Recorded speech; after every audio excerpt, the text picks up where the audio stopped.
আমরা জুলাই জুলাই বলছি, July August বলছি, কিন্তু জুলাই আগস্টের যে স্পিরিট, সেই স্পিরিট থেকে কিন্তু বাংলাদেশ সরে গেছে। যে ঐক্য নিয়ে আমরা একসাথে একজোট হয়ে লড়াই করেছি, আমরা এখন লড়াই করছি নিজের ক্ষমতার জন্য। এটা বাস্তবতা। আজকে যে ছেলেরা সেদিন প্রাণ দিয়েছিল, প্রাণ দেওয়ার জন্য তৈরি হয়েছিল, সেই ছেলেরা আজকে পর্যন্ত লিপ্ত হয়ে গেছে চিঠি দিয়ে চাঁদা আদায় করার কাজে। এই জাতিটা আমরা দেখতে চাই না। সংস্কারের কথা অনেকে বলেছে, কিছুদিন আগে পর্যন্ত, এখন আর বলে না আমরা নাকি দেরি করাচ্ছি, আমরা সংস্কার বিরোধী। আরে সংস্কার শব্দটাই তো এসছে আমাদের কাছ থেকে। হ্যাঁ, আপনারা চিন্তা করুন যে শেখ মুজিবের একদলীয় শাসন ব্যবস্থা বাকশালের বিরুদ্ধে পরে প্রথম সংস্কারটা কে করেছেন? জিয়াউর রহমান বহুদলীয় গণতন্ত্র নিয়ে এসছেন। প্রথম সংস্কার অর্থনীতি তিনি ক্লোজড ইকোনমি থেকে একটা আপনার মুক্ত অর্থনীতি নিয়ে এসছেন। পার্লামেন্টারি ফর্ম অফ গভর্নমেন্ট তৈরি করেছেন আমাদের নেত্রী দেশনেত্রী Begum Khaleda Zia, presidential form of government থেকে। এই যে আপনার মিডিয়ার স্বাধীনতা দিয়েছেন কে? শহীদ প্রেসিডেন্ট জিয়াউর রহমান। অর্থনীতিতে পরিবর্তন এবং আপনার পুরো যে একটা সংস্কার, অর্থাৎ আপনার এই যে গার্মেন্টসের, এরপরে বিদেশে মানুষকে পাঠানোর চাকরির ব্যবস্থা করার ব্যবস্থা, সবই করেছেন জিয়াউর রহমান। এমনকি তত্ত্বাবধায়ক সরকার ব্যবস্থা, যেটা এখন সবাই মেনে নিয়েছে, সেটা পর্যন্ত আমাদের বিএনপির দেশনেত্রী বেগম খালেদা জিয়ার অবদান। সুতরাং সংস্কারটা আমরাই চাইছি। আমাদের নেত্রী 2016 সালে ভিশন ফর 2030 দিয়েছেন। আমাদের নেতা তারেক রহমান সাহেব 22 সালে তিনি 31 দফা দিয়েছেন সংস্কার, রাষ্ট্র কাঠামো পরিবর্তনের।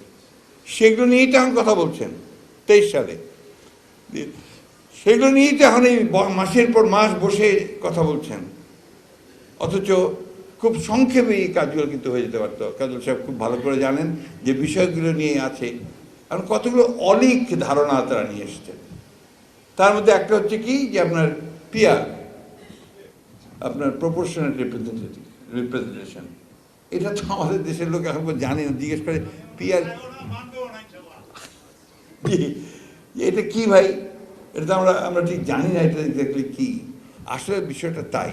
এই সংস্কারও বোঝে না, যদিও ওটা আমরা অবশ্যই চাই যে সংস্কার হোক।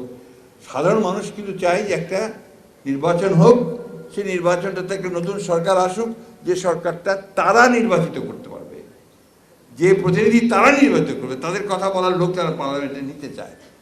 এ খুব সহজ হিসাব, খুব বড় হিসাব নেই এর মধ্যে। এই দেশে গণতন্ত্রকে চলতে দিতে চায় না। একটা মহল আছে যারা বারবার গণতন্ত্রের গলা টিপে ধরে।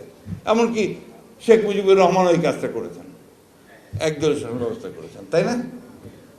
সুতরাং আমরা খুব পরিষ্কার কথা আমাদের, যে আমরা একটা লিবারেল ডেমোক্রেসি চাই।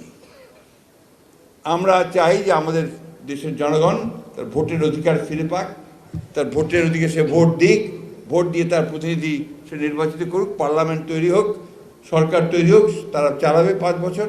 সেই 5 বছরে যদি তারা ব্যর্থ হয়, না পারে, আবার নির্বাচন হবে, নির্বাচনে জনগণ তাদেরকে বাদ দিয়ে দেবে, অন্য দলকে দেবে, তাই তো? এই জায়গাটা যেতে এত তর্ক বিতর্ক কেন? আমি কিন্তু বাইরে বারবার শুনেছেন আপনার, আমি বারবার বলছি যে না, কাজ হচ্ছে, কাজ করছে, হচ্ছে।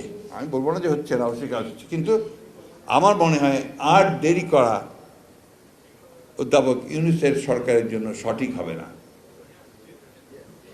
ফেব্রুয়ারি শুড বি দ্য ডেডলাইন। এর পরে হলে আপনি যে সম্মান নিয়ে এসেছেন এবং সমগ্র বিশ্বে আপনার যে সম্মান, সেই সম্মান ক্ষুণ্ণ হবার সম্ভাবনা থাকবে।